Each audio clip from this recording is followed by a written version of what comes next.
आप देखते होंगे कि अभी जो बेरोजगारी की समस्या है, पलायन की समस्या है सिवान जिले में, उस समय उन्होंने लोकल रोजगार के लिए यहाँ सूता फैक्ट्री का निर्माण कराने में उनकी काफी अग्रणी भूमिका थी। भैया भवन के सामने हम लोगों का मकसद है आज तरवारा बाजार में तमाम दुकानदार भाइयों से व्यवसायियों से मिलेगा। वो चेहरा जिसको देखने के लिए बहुत घंटों से आप इंतजार कर रहे थे, जिनकी बात सुनने के लिए बहुत देर।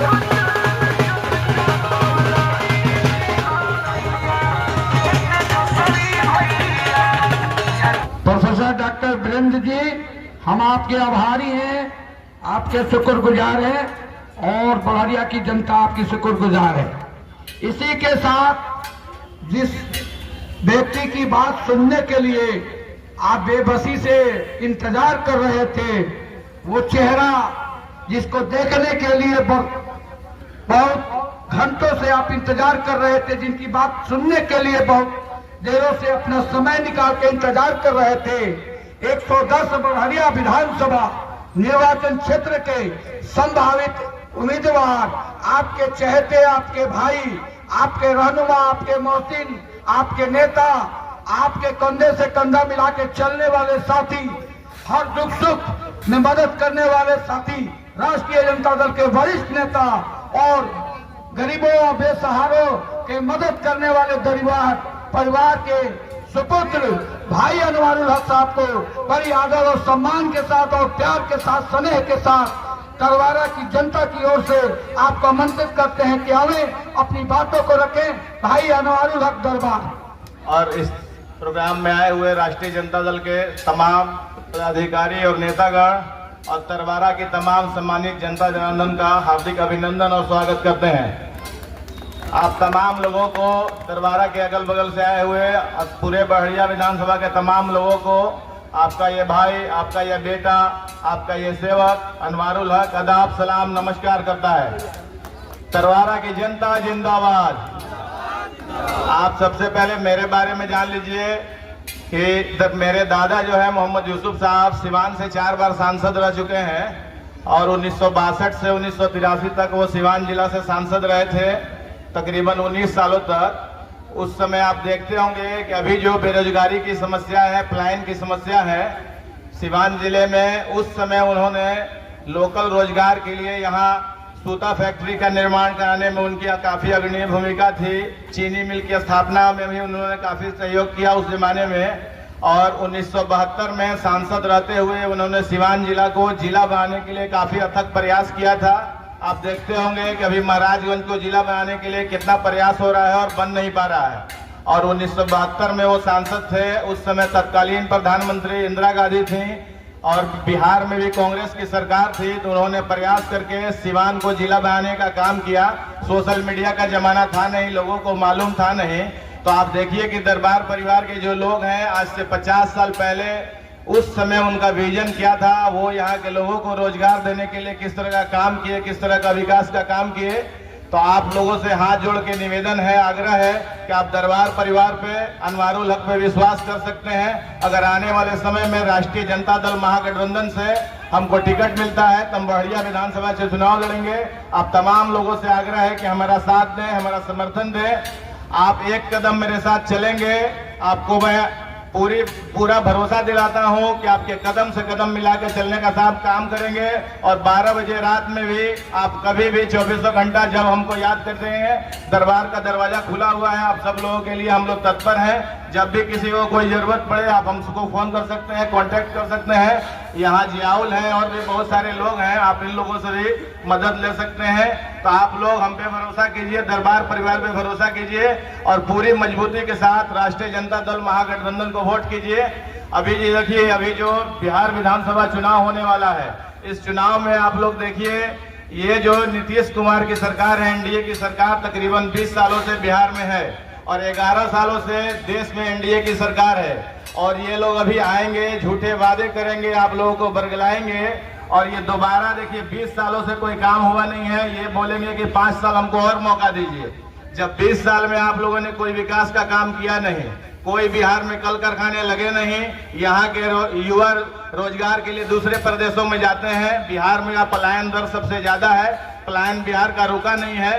तो जब 20 सालों से प्रदेश में और 11 सालों से देश में रहने के बावजूद आप यहाँ बिहार में कोई कल कारखाना लगाए नहीं, दूसरे प्रदेशों में काफी ज्यादा डेवलपमेंट विकास का काम हुआ है, तो जब आप बिहार में कोई काम किए नहीं है तो अब आप 5 साल दोबारा क्यों मौका दिया जाएगा? तो आप लोग अब इस बरगलावे में नहीं जाएं। इनके तमाम वादे जो हैं वो जुमले साबित होंगे। 15 लाख रुपया का जो इन्होंने कहा था या बहुत सारे इस तरह के वादे थे वो जुमले साबित होंगे। और देखिए, आप लोग देखते होंगे कि अभी दिल्ली में जो चुनाव हुआ विधानसभा का, उसमें भारतीय जनता पार्टी ने अपने मैनिफेस्टो में ये दिया था कि हम 500 रुपया में रसोई गैस देने का काम करेंगे अगर चुनाव हम जीतते हैं तो हम भारतीय जनता पार्टी से पूछना चाहते हैं, और आप लोग भी, जनता जनार्दन मालिक है, आपके वोट से ही सरकार बनती है।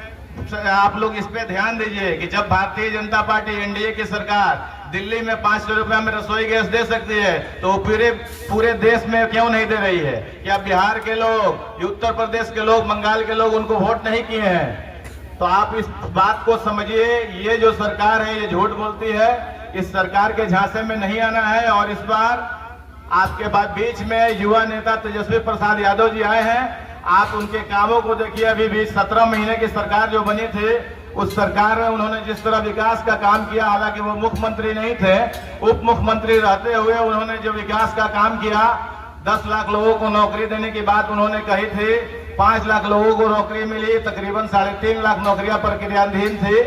और 17 महीने में उन्होंने बहुत सारे काम किए। IT policy, sports policy, tourism policy उन्होंने लाया था।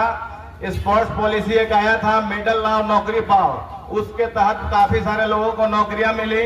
और देखिए, हमारे नेता का जो विजन है, उसके पास काम करने की क्षमता है। अभी उनका ये है कि जितने लोगों को, जिस घर में भी डिग्री होगी, जिसके पास डॉक्यूमेंट्स होगा, आने वाले समय में अगर बिहार में राष्ट्रीय जनता दल महागठबंधन की सरकार बनती है तो हर घर से एक नौकरी देने का मेरे नेता का ये है, विजन है। इसी विजन पे वो काम कर रहे हैं। आप लोग धर्म के आधार पे, जात के आधार पे बंटने का काम मत कीजिए। एक बार विकास के बाहर बिहार में ले आइए। हमारे युवा नेता तेजस्वी प्रसाद यादव जी को बिहार का मुख्यमंत्री बनाइए और बिहार में राष्ट्रीय जनता दल महागठबंधन की सरकार बनाइए। आप लोग देखिए कि भारतीय जनता पार्टी जो है, ये जो है फैक्ट्री गुजरात में लगाएगी और उसको विक्ट्री बिहार से चाहिए। क्या ये यहाँ का युवा ये चाहता है? मनोज जी, आप बोल रहे थे, आप लोग बताइए, यहाँ का युवा ये चाहता है कि फैक्ट्री लगे गुजरात में और विक्ट्री मिले बिहार में? आप लोग इसको बर्दाश्त करेंगे? ये लोग फैक्ट्री या जो भी बहुत सारे काम है वो गुजरात में हुए हैं। ये देश के साथ सौतेला व्यवहार कर रहे हैं। बिहार में आज तक 20 सालों से कोई काम हुआ नहीं है। तो आप इस गरीब विरोधी सरकार को उखाड़ फेंकिए। नीतीश कुमार जी मुख्यमंत्री हैं, चितावस्था में है। हमारे नेता के सारे विजन को ये लोग कॉपी कर रहे हैं। इनके पास अपना कोई विजन नहीं है। आपको खुद सुनना है कि आप युवा नेता को, तेजस्वी यादव जी को मौका दें और बिहार में तेजस्वी यादव जी को मुख्यमंत्री बनाएं। देखिए, हमारे पार्टी के नेता का कुछ योजना है। अगर राष्ट्रीय जनता दल महागठबंधन की सरकार बनती है, विशेषकर महिलाओं के लिए एक योजना है, माई बहन मान योजना। इस योजना के तहत अगर राष्ट्रीय जनता दल महागठबंधन की सरकार बिहार में बनती है तो बिहार की प्रत्येक महिलाओं को हर महीने 2500 रुपया देने का काम किया जाएगा। इस योजना को आप लोग ज्यादा से ज्यादा महिलाओं को बताएं, अपने घर की महिलाओं को बताएं, अपने अगल बगल की तमाम महिलाओं को बताएं। देश की अब आधी आबादी अगर जागरूक हो जाएगी तो वो सारे इनके छलावे को समझ जाएंगे और सारे लोग, बिहार में भी परिवर्तन की लहर दौड़ रही है। लोग मन बना चुके हैं, इस गरीब विरोधी सरकार को हटाना है तो लोग मन बना चुके हैं। सब लोग आप लोग एकमुश्त होके राष्ट्रीय जनता दल महागठबंधन को वोट दीजिए। और भी बहुत सारी योजनाएं हैं। वृद्धा पेंशन, विधवा पेंशन को 1500 रुपया करने का काम किया जाएगा। 200 यूनिट बिजली फ्री देने का काम किया जाएगा। रसोई गैस 500 रुपया में देने का काम किया जाएगा। बिहार में डोमिसाइल नीति लागू होगी। और देखिए, जब हमारे नेता तकरीबन 1-1.25 साल से इन सब योजनाओं को लेके आए हुए हैं, हम लोग खुद घूम घूम के सारे जगह पे हम लोग इसका प्रचार कर रहे हैं। अब विधानसभा चुनाव नजदीक आ गया है। 2-4 महीना पहले ये देखिए, वृद्धा पेंशन, विधवा पेंशन को इन लोगों ने 1100 रुपया करने का काम किया।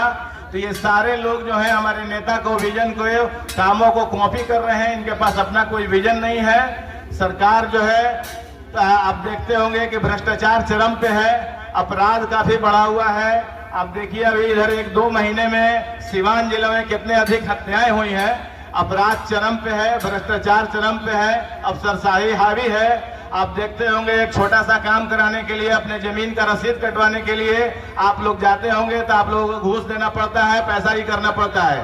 लालू प्रसाद यादव जी की सरकार थी, आप लोग देखते होंगे 20 साल पीछे जाइए, घर घर एक कर्मचारी आता था और आपके घर पे जाके आपके रसीद को काटने का काम किया जाता था, आपको कहीं जाना नहीं पड़ता था। आज आप अपने रसीद को कटवाने के लिए जाते हैं और आपको पैसा देना पड़ता है। तो आप इस तमाम तरह की बातों को समझिए, जानिए और एक बार हमारे युवा नेता को मौका दीजिए। बिहार में राष्ट्रीय जनता दल महागठबंधन की सरकार को बनाइए, हमारे युवा नेता तेजस्वी प्रसाद यादव जी को बिहार का मुख्यमंत्री बनाइए। तो आप चाहते हैं ना कि तेजस्वी यादव मुख्यमंत्री बने? एक बार हाथ उठा के सब लोग बोल दीजिए, तेजस्वी यादव जी को मुख्यमंत्री बनाना है ना? तेजस्वी यादव जी को मुख्यमंत्री बनाना है ना? बहरिया की जनता जिंदाबाद, तरवारा की जनता जिंदाबाद, अनवारुल हक जिंदाबाद, लालू राबड़ी जिंदाबाद, लालू राबड़ी जिंदाबाद, भाई तेजस्वी जिंदाबाद, ओसामा साहब जिंदाबाद और बिहारी चौधरी जिंदाबाद। डॉक्टर मोहम्मद साहबी साहब अमर रहे, डॉक्टर मोहम्मद साहबी साहब अमर रहे। तरवारा की जनता जिंदाबाद, राष्ट्रीय जनता दल जिंदाबाद, मुकेश साहनी जिंदाबाद, मुकेश साहनी जिंदाबाद, राहुल गांधी जिंदाबाद, महागठबंधन जिंदाबाद।